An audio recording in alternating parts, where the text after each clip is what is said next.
Well, we always go back to the roots of the human being. And part of human skills is building relationship. Now, if you will notice, books still give credits to where it's due. Who wrote the books? It's people. It's Mm-hmm. not an animal, an object. No, it's people. It's people who has this perspective of an idea or a subject matter, putting it in their language, putting it in their writing. And if you look at that facet of life, the relationship between you and the author seems somehow one-sided.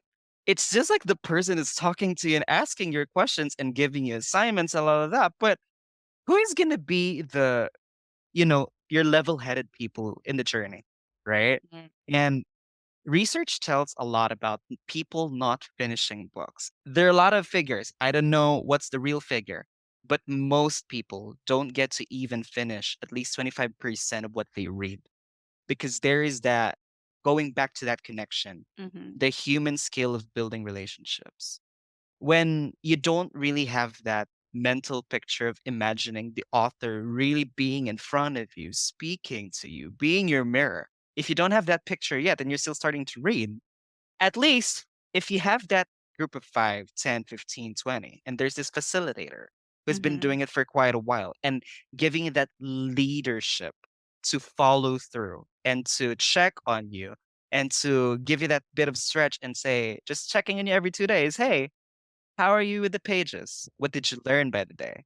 Is there something out of you've read? And this is important.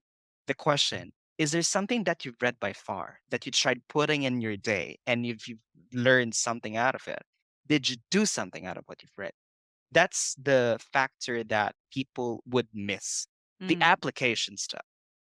We can always read one book every week, 52 books a year. But the question is, out of those books, how much did you consume that you've put into action, calling yourself to action? And it really takes another person that you trust that would co create that relationship, the journey. And if you're only that one minded person that you Mm-hmm. believe one mind would suffice your perspective, I am afraid that I am willing to debunk that idea Mm. because what if you are a set of 10 people reading the same book together? 10 minds with different perspectives, different languages, different questions, different careers. And you go create this very comprehensive collaboration and you bounce your ideas out and ask those questions.